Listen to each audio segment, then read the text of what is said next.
میرے بھائیوں، اس میں کوئی شک نہیں ہے کہ معراج مصطفیٰ صلی اللہ علیہ وآلہ وسلم ہمارے محبوب سید الاولین والآخرین، شفیع المذنبین، رحمت للعالمین، سیدنا و مولانا امام اعظم محمد رسول اللہ صلی اللہ علیہ وآلہ وسلم کے ان 3 معجزات میں سے ایک بڑا معجزہ ہے جن کا ذکر قرآن کے اندر آیا ہے۔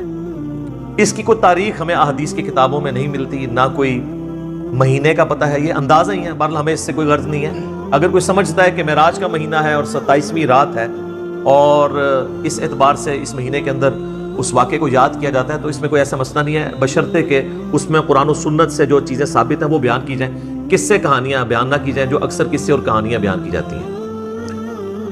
تو یہ 3 معجزات ہیں جن کا ذکر اللہ تعالیٰ نے قرآن میں فرمایا ہے۔ اس میں ٹاپ آف دا لسٹ قرآن، اس کے بعد شق القمر والا یعنی چاند کے 2 ٹکڑے ہونے والا معجزہ، اور تیسرا معجزہ آپ صلی اللہ علیہ وآلہ وسلم کی معراج۔ یہ یاد رکھیے گا میرے بھائیو، الاسراء والمعراج یہ پیورلی آپ صلی اللہ علیہ وآلہ وسلم کا جسمانی پلس روحانی سفر ہے۔ یہ کوئی خواب کا واقعہ نہیں ہے، کوئی روحانی ایکسپیرینس نہیں ہے۔ اگر یہ خواب کا واقعہ ہوتا تو کفار مکہ کو بھی ماننے میں آر نہ ہوتی۔ خواب میں تو بہت کچھ انسان دیکھ لیتا ہے، تو یہ جسمانی پلس روحانی ایکسپیرینس ہے۔ اور اس کے ساتھ یہ بھی یاد رکھنا ہے کہ اس کا موڈ برزخی ہے، یعنی اس کو اس دن کوئی دیکھ کے آبزرو نہیں کر سکتا تھا، الا یہ کہ اللہ نے کوئی ایک خاص منظر کسی کو دکھا دیا، وہ الگ بات ہے۔ ورنہ یورشلم میں آلموسٹ 1 لاکھ کے قریب انبیاء جمع ہوئے، صحیح مسلم میں آتا ہے، یہاں تک کہ آپ صلی اللہ علیہ وآلہ وسلم نے فرمایا کہ مجھے جبرائیل علیہ السلام نے تمام نبیوں کا امام بھی وہاں پر بنایا۔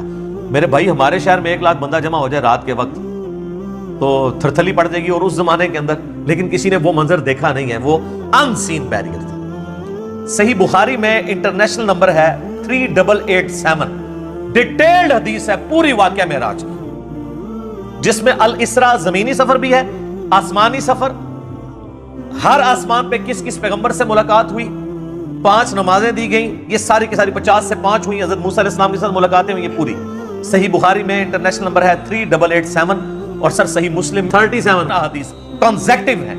شروع میں پہلی جلد کے اندر انٹرنیشنل نمبر کے مطابق 411 سے لے کر 447، 411 سے 447 صرف واقعہ معراج کے اوپر، الاسراء والمعراج۔ اچھا، وہاں پہ بھی آپ کو ہیڈنگ مل جائے گی، الاسراء والمعراج، رات کا سفر اور آسمانوں کا سفر۔ اور مشکات میں اگر آپ نے پڑھنا ہے تو 30 جلد میں آپ کو 5862 سے 5867 تک مسلسل 6 احادیث اس حوالے سے مل جائیں گی جو واقعہ معراج سے ریلیٹڈ ہے، لیکن ظاہر ہے کہ کچھ سکپ بھی ہوئی ہیں، تو وہ آپ صحیح مسلم کا وہ چیپٹر پڑھ لیں 411 سے 447 تک۔ میں آپ کو موٹی موٹی باتیں بتا دیتا ہوں جو بخاری اور مسلم میں آئی ہیں کہ آپ علیہ السلام کو کیا کچھ دکھایا گیا۔ نمبر 1 سٹارٹ ہوا شق الصدر سے، آپ علیہ السلام کا سینہ چاک کیا گیا، بخاری مسلم میں آتا ہے، اور جنت سے سونے کا تشت لا کے آب زمزم کا پانی ڈال کے جبرائیل علیہ السلام نے نبی علیہ السلام کا دل جو ہے وہ دھویا۔ نمبر 2 آپ صلی اللہ علیہ وآلہ وسلم کو، چونکہ آپ مکے میں تھے، ابھی مدینہ آپ نے جانا تھا، راستے میں ایک شہر میں اتارا گیا اور جبرائیل نے کہا کہ یہ طیبہ ہے، مدینہ، جو آپ کا مسکن عنقریب بننے والا ہے ہجرت کے بعد۔ حضور کو اس وقت تک نہیں پتا تھا کہ یہاں سے تو میری دعوت جو ہے وہ ایسی لانچ ہوگی کہ رومن اور پرشین امپائر بھی کچھ نہیں جائیں گی۔ نمبر 3 پھر آپ کو کوہ طور پہ لے جایا گیا، انبیاء کے مقامات پہ، سب سے پہلے نبی علیہ السلام کا اپنا مسکن، اس کے بعد پھر طور سینہ کے اوپر، اور کہا گیا کہ یہ وہ ہے جہاں پہ اللہ تعالیٰ نے حضرت موسیٰ علیہ السلام سے کلام کیا تھا۔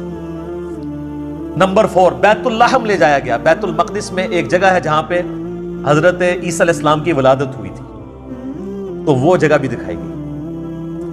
4 چیزیں ہوگی جی، شق الصدر، مدینہ شریف دکھایا گیا، طور سینہ، بیت اللحم، اور اس کے بعد صحیح مسلم میں آتا ہے قبر موسیٰ دکھائی گئی۔ نبی علیہ السلام کہتے ہیں میں نے سرخ ٹیلے کے پاس موسیٰ علیہ السلام کو ان کی قبر میں نماز پڑھتے ہوئے دیکھا، اور اگر میں گزروں میں تو میں وہ قبر بھی دکھا سکتا ہوں۔ وہ قائم یصلی فی قبری، وہ کھڑے اپنی قبر میں نماز پڑھ رہے تھے، لیکن یہ معاملہ ہے برزخی، حیات انبیاء کے اوپر یہ ثبوت ہے لیکن برزخی معاملہ۔ اس کے بعد آپ صلی اللہ علیہ وآلہ وسلم کو بیت المقدس میں انبیاء کی امامت کروائی گئی، 1 لاکھ کے قریب پیغمبروں کو جمع کیا گیا، اور جبرائیل علیہ السلام نے کہا کہ آپ ان کی امامت کروائیں، یہ صحیح مسلم میں آتا ہے۔ اچھا، پھر دجال دکھایا گیا، یہ بھی آتا ہے بخاری مسلم میں، دجال بھی دکھایا گیا۔ پھر آپ علیہ السلام کو آسمانوں کی سیر کروائی گئی۔ پہلے آسمان پہ آدم علیہ السلام سے ملاقات ہوئی، دوسرے پہ حضرت یحییٰ اور عیسیٰ سے، تیسرے پہ یوسف علیہ السلام سے، چوتھے پہ ادریس علیہ السلام سے، پانچویں پہ ہارون علیہ السلام سے، چھٹے پہ موسیٰ علیہ السلام سے، اور ساتویں پہ ہمارے جد امجد سیدنا ابراہیم خلیل اللہ علی نبینا وعلیہ الصلوۃ والسلام سے ملاقات ہوئی۔ اس کے بعد آپ علیہ السلام کو جنت اور دوزخ بھی دکھائی گئی، ٹائم میں ٹریول کروا کے جو مستقبل کا وقت تھا وہ پہلے دکھا دیا۔ لوگ کہتے ہیں ابھی تو لوگ دوزخ اور جنت میں پہنچے نہیں، تو حضور نے کیا دیکھا؟ بھئی اللہ نے وقت۔ اور آپ یہ دیکھ لیں، یہ سب کچھ منظر کتنے زمانے میں طے ہوا ہوگا، لیکن ایک رات میں سب کچھ ہو گیا۔ صرف بیت المقدس اور خانہ کعبے کے درمیان جو فاصلہ ہے اس زمانے میں 40 دن کی مسافت تھی، وہی نہیں طے ہو سکتی تھی۔ اللہ اکبر۔ اسی لیے تو وہ آتا ہے نا المعجم الکبیر طبرانی کے اندر، اور دلائل النبوہ امام بیہقی کی کتاب کے اندر، اور کئی کتابوں کے اندر، کہ لوگوں نے آ کے حضرت ابوبکر کو کہا نا کہ تمہارا ساتھی تو یہ کہہ رہا ہے کافروں نے چھیڑنے کے لیے، اور انہوں نے کہا اگر وہ کہہ رہے ہیں تو میں تصدیق کرتا ہوں۔ تو اسی پر آپ کا لقب صدیق رکھا گیا کہ آپ علیہ السلام کی تصدیق کرنے والے۔ اس کے بعد بیت المعمور دکھایا گیا، بخاری مسلم میں آتا ہے 7ویں آسمان کے اوپر اسی خانہ کعبہ کی سیدھ میں ایک گھر ہے جس کا طواف فرشتے کرتے ہیں، بیت المعمور، وہ دکھایا گیا۔ اور سب سے بڑھ کے آپ کو سدرۃ المنتہا تک لے جایا گیا۔ یہ آخری حد ہے، زمین سے جتنی مخلوقات ہیں یا فرشتے ہیں وہ بھی سدرۃ المنتہا سے آگے نہیں جا سکتے۔ اس کا نام ہی ہے انتہا، مخلوق کی انتہا ہے۔ باقی لوگوں نے آگے کہانیاں بنا لی ہیں کہ جی نبی علیہ السلام سدرۃ المنتہا سے بھی آگے چلے گئے، بالکل جھوٹ ہے۔ اور سدرۃ المنتہا ہی پہ اللہ تعالیٰ کی ملاقات ہوئی اپنے محبوب علیہ السلام کے ساتھ، اور سورۃ النجم میں اس کا ذکر ہے۔ وہاں پہ اللہ تعالیٰ نے وحی بھی کی آپ علیہ السلام کو۔ صحیح مسلم میں آتا ہے کہ 3 چیزیں آپ کو وہیں پہ عطا ہوئی۔ نمبر 1 5 نمازیں، وہ ڈیٹیل بخاری مسلم میں آتی ہے کہ 50 تھی، کم ہوتے ہوئے موسیٰ علیہ السلام کے پاس جب وہ آتے تھے نا 6 آسمان کے اوپر، تو کہتے تھے حضرت زیادہ ہے، کم کروائیں۔ ایک پھیرے ہی بس اور لگنا سی، وہ کو نہیں لگیا، ورنہ وہ 5 کم ہوتے 5 تک رہ گئی۔ پھر اس میں الفاظ ہے بخاری مسلم میں، اللہ نے کہا کہ میرا قول بھی نہیں بدلے گا، تمہاری امت پڑے گی 5۔ سورۃ الانعام میں ہے کہ ایک نیکی 10 کے برابر ہے، تو میں ان کو ثواب 10 کا ہی دوں گا، ایک کے بدلے 10 کا، تو نمازیں 50 کا ہی ثواب ملے گا 5 کے لیے۔ دوسرا تحفہ دیا گیا سورۃ البقرہ کی آخری 2 آیات، صحیح مسلم میں آتا ہے آمن الرسول بما انزل الیہ من ربہ والمؤمنون۔ سر یہ 2 آیات وہ ہیں جو اس دنیا میں نازل نہیں ہوئی ہیں، آسمانوں پہ نازل ہوئی ہیں، آسمان سے آسمانوں پہ نبی علیہ السلام کے مبارک سینے پہ۔ اور صحیح مسلم میں آتا ہے کہ تیسری چیز جو آپ کو دی گئی کہ آپ کا جو کوئی امتی شرک نہیں کرے گا نا میں اسے معاف کر دوں گا۔ الاسراء والمعراج میں جو معراج والا پورشن ہے اس میں سب سے زیادہ کنٹروورشل چیز جو آپ نے سوال میں بھی کی وہ ہے نبی علیہ السلام نے کیا شب معراج اللہ تعالیٰ کو دیکھا تھا یا نہیں۔ اب اس کا جواب ہاں یا نہ میں دینا تو بہت بڑی آزمائش ہے مسلمانوں کے لیے، جب تک کہ آپ پورا مقدمہ ان کو نہیں سمجھاتے۔ تو آپ دیکھیں دنیا میں بھی اللہ نے ایک تھوڑا سا ماڈل رکھا ہوا ہے، نماز مؤمن کی معراج ہے۔ کیوں کہا جاتا ہے نماز معراج النبی میں تحفہ ملا ہے؟ وہاں سدرۃ المنتہا پہ اللہ اور نبی نے ڈائریکٹ باتیں کی تھیں حجاب کے اندر، وہ میں بعد میں حدیث بتاؤں گا۔ آپ یہاں دنیا میں بیٹھ کے اللہ سے باتیں کر سکتے ہیں نماز کی۔ باقی یہ جو کہانی مشہور ہے نا کہ یہ معراج النبی کی گفتگو ہے اللہ کی اور نبی علیہ السلام کی التحیات للہ والصلوات والطیبات، یہ بالکل کہانی ہے، یہ کسی حدیث میں نہیں آئی ہے۔ بخاری مسلم میں تو واضح آیا ہے، صحابہ کرام کہتے ہیں رسول اللہ صلی اللہ علیہ وآلہ وسلم نماز کا تشہد ہمیں قرآن کی طرح سکھاتے تھے۔ ابن مسعود کہتے ہیں کہ میرے ہاتھ کو نبی علیہ السلام نے اپنے دونوں مبارک ہاتھوں میں لے کے مجھے یہ سکھایا تھا التحیات للہ والصلوات والطیبات۔ تو یہ نبی علیہ السلام نے سکھایا ہوا ہے، اس کا معراج کے ساتھ کوئی تعلق نہیں ہے، یہ کہانی ہے جو آپ بچپن سے سارے سنتے ہیں۔ جی نبی علیہ السلام نے کہا التحیات للہ والصلوات والطیبات، اللہ نے کہا السلام علیک ایھا النبی ورحمۃ اللہ وبرکاتہ، تو نبی علیہ السلام نے نعوذ باللہ پھر کریکشن کی اور کہا السلام علینا وعلی عباد اللہ الصالحین، اور پھر فرشتوں نے کہا اشہد ان لا الہ الا اللہ واشہد ان محمدا عبدہ ورسولہ۔ ایک کہانی ہے سر، کڈی وڈی کہانی ہے، اور بچپن تو سن رہے ہو۔ آج تک کسی مولوی کو پوچھا ہے یہ وہ کہانی ہے بریلوی بھی بیان کرتا ہے، دیوبندی بھی بیان کرتا ہے، اہل حدیث بھی بیان کرتا ہے، کسی نے نہیں پوچھا ہے لکھی کہاں ہوئی یہ کہانی ہے۔ شب معراج میں صحابہ اکرام علیہم رضوان کی 3 آراء پائی جاتی ہیں دیدار خداوندی عز و جل کے حوالے سے۔ پہلی رائے یہ ہے جو صحیح بخاری اور صحیح مسلم میں سیدنا عبداللہ ابن مسعود رضی اللہ تعالیٰ عنہ سے جب پوچھا گیا کہ یہ جو سورۃ النجم کی آیت نمبر 9 ہے، فَكَانَ قَابَ قَوْسَيْنِ أَوْ أَدْنَىٰ، وہ دونوں اتنے قریب ہوئے کہ 2 کمانوں کے درمیانی فاصلہ بلکہ اس سے بھی کم۔ اور پھر اگلی آیت سورۃ النجم کی آیت نمبر 11، مَا كَذَبَ الْفُؤَادُ وَمَا رَأَىٰ، دل نے جو کچھ دیکھا اس کو جھٹلایا نہیں ہے۔ اور پھر سورۃ النجم کی ہی 18 نمبر آیت، لَقَدْ رَأَىٰ مِنْ آيَاتِ رَبِّهِ الْكُبْرَىٰ۔ ان 3 آیات کے بارے میں عبداللہ ابن مسعود سے جب پوچھا گیا تو بخاری مسلم کے الفاظ ہیں، انہوں نے کہا کہ یہاں تینوں جگہ پر مراد سیدنا جبرائیل علیہ السلام ہے، جن کو نبی علیہ السلام نے اپنی اصلی حالت میں دیکھا۔ ان کے 600 پر تھے اور سبز رنگ کا لباس انہوں نے پہنا ہوا تھا اور وہ افق پہ چھائے ہوئے تھے۔ دوسری رائے ہے جو صحیح بخاری میں انس ابن مالک کی ہے، انٹرنیشنل نمبر کے مطابق 7517، وہ فکان قاب قوسین او ادنا سے مراد اللہ اور اس کے نبی علیہ السلام کا قرب کہتے ہیں۔ لیکن اس حدیث میں ایک راوی ہیں شریک بن عبداللہ القاضی، ثقہ راوی ہیں، لیکن امام مسلم صحیح مسلم میں انٹرنیشنل نمبر کے مطابق 414 نمبر حدیث میں لکھتے ہیں کہ شریک بن عبداللہ جو ہے نا، یہ معراج کی حدیثیں بیان کرتے ہوئے الفاظ کو کم زیادہ کرتا ہے۔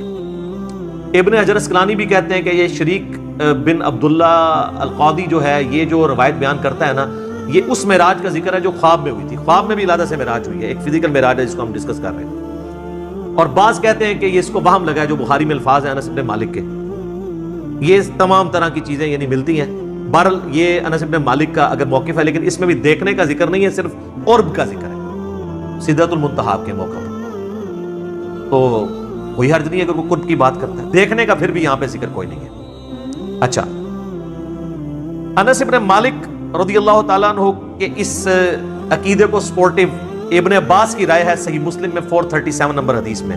انہی 3 آیات سورۃ النجم آیت نمبر 9، 11 اور 18 کے بارے میں جب ان سے پوچھا گیا تو انہوں نے کہا کہ رآہ بفؤادہ مرتین، نبی علیہ السلام نے دل کی آنکھوں سے اپنے رب کو 2 دفعہ دیکھا، یعنی ان آنکھوں سے نہیں دیکھا۔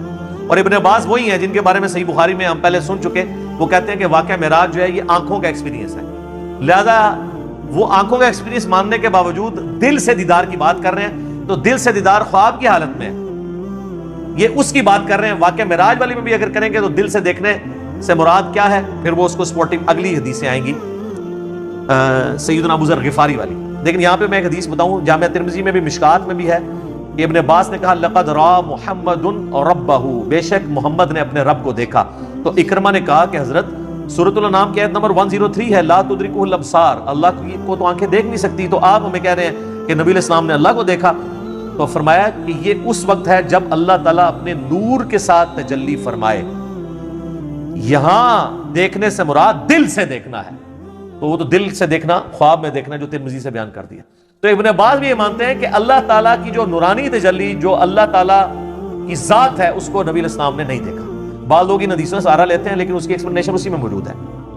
پھر صحیح مسلم میں ایک حدیث ہے 443، ابو ذر غفاری کہتے ہیں کہ میں نے رسول اللہ سے پوچھا کہ نبی علیہ السلام یہ بتائیے کہ کیا آپ نے معراج میں اپنے رب کو دیکھا تھا؟ تو سر اب آپ لوگ بھی مان جائیں۔ رسول اللہ نے فرمایا کہ میں رب کو کیسے دیکھ سکتا ہوں، وہ تو نور ہے۔ کلیئر ہو گیا؟ اچھا، اس سے اگلی حدیث ہے صحیح مسلم میں 444۔ ایک تابعی کہتے ہیں ابو ذر غفاری سے، کاش میں رسول اللہ کے زمانے میں ہوتا نا تو حضور سے ایک سوال ضرور کرتا۔ ابو ذر غفاری نے کہا کون سا سوال؟ اس نے کہا میں نے حضور سے پوچھنا تھا کہ یا رسول اللہ آپ نے شب معراج اللہ کو دیکھا ہے کہ نہیں؟ اس سے کم از کم یہ تو کلیئر ہوا کہ صحابہ کے زمانے میں بھی یہ بحثیں چلتی تھی، لہٰذا یہ آج کل جو ان باتوں میں کتاب و سنت بیان کرتے ہیں تو اس کو یہ صوفی ٹائپ لوگ کہتے ہیں، یہ لوگ جو ہیں یہ وہابی ہیں، یہ گستاخ ہیں، یہ حضور کی کمزوریاں تلاش کرتے ہیں، ان کے لیے بہت بڑی پھکی ہے کہ یہ سارے پھر اس زمانے میں موجود تھے۔ تابعین کہہ رہے ہیں ابو ذر غفاری کو کہ ہم حضور کے زمانے میں ہوتے نا تو حضور سے پوچھتے کہ یا رسول اللہ آپ نے، اس کا مطلب تابعین کو صحابہ نے یہ عقیدہ نہیں بتایا۔ Point to be noted. تو ابو ذر غفاری نے کہا او بچے تو نے کیا پوچھنا ہے، میں خود پوچھ چکا ہوں حضور سے۔ اچھا، تو وہ کہتے ہیں میں نے جب رسول اللہ سے پوچھا تھا تو آپ علیہ السلام نے فرمایا کہ میں نے شب معراج ایک نور دیکھا تھا۔ یہ نہیں کہا، سوال ہو رہا ہے کہ کیا آپ نے اللہ کو دیکھا تھا، تو جواب میں ہونا چاہیے تھا ہاں میں نے اللہ کو دیکھا۔ جواب کیا دیا؟ میں نے ایک نور کو دیکھا تھا۔ ابو ذر غفاری کہہ رہے ہیں کہ حضور نے مجھے یہ جواب دیا۔ اس کی ایکسپلینیشن اس سے اگلی حدیثوں میں ہو رہی ہے۔ سر امام مسلم نے یقین کرے نا، وہ کہتے ہیں نا ایک سجی، پھر کھبی، پھر اتو، پھر تلو، کنزیکٹیو حدیثاں جے 443 444 اور اس سے اگلی 445 اور پھر اس سے اگلی 446 ابو سعید خدری سے کہ نبی علیہ السلام نے فرمایا کہ اللہ کا اپنی مخلوق سے جو پردہ ہے وہ نور کا پردہ ہے، اگر وہ نور کا پردہ ہٹ جائے تو مخلوق تباہ و برباد ہو جائے، تجلی کی تاب نہیں لا سکتی۔ تو وہ جو آیا مسلم میں کہ میں نے نور دیکھا تھا، تو وہ کیا تھا؟ اللہ اور محمد رسول اللہ کے درمیان وہ پردہ تھا، کیونکہ اگلی حدیثوں میں آتا ہے کہ نور وہ پردہ ہے، ورنہ تو کہتے ہیں میں نے اللہ کا نور دیکھا، کہا میں نے ایک نور دیکھا تھا۔ اور 443 میں کیا ہے کہ میں اسے کیسے دیکھ سکتا ہوں، وہ تو نور ہے، اس کا اپنا نور نہیں دیکھا، پردے والا نور دیکھا، وہ ہٹ جائے تو مخلوق تباہ و برباد ہو جائے۔ بالکل کلیئر کٹ ہے۔ تو ہم تو یہی کر سکتے تھے کہ کھول کھول کے چیزیں بیان کر دیتے، میرے خیال ہے اس کے بعد کوئی گنجائش نہیں رہی ہے۔ میں نے اس پہلے سوال کو تفصیلاً اس لیے بیان کیا تاکہ کسی کے ذہن میں اگر کوئی وسوسہ ہے تو وہ کلیئر ہو جائے، کیونکہ یہ رجب المرجب کا آخری عشرہ ہے، معراج کے اوپر باتیں ہو رہی ہیں، انشاءاللہ ہماری یہ ویڈیو اپلوڈ ہوگی۔ اور اب میں کیا کروں میرے بھائی، اتنے میں فی البدی حوالے اس میں دے دیتا ہوں کہ اس کے اوپر پھر ہمیں ریفرنسز لگاتے ہوئے ڈزنز آف ورکنگ آور چاہیے ہوتے ہیں۔ تو بہرحال میں نے اوورآل آپ کو ایک پورا جہاں پہ کریٹیکل نمبر سے وہ بتا دیے ہیں، اور حوالے ہم اس میں نہ بھی لگائیں، آپ خود ان حوالوں تک پہنچ جائیں گے۔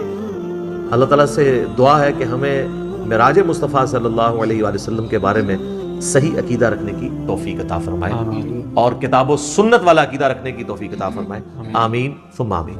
ٹھیک ہے،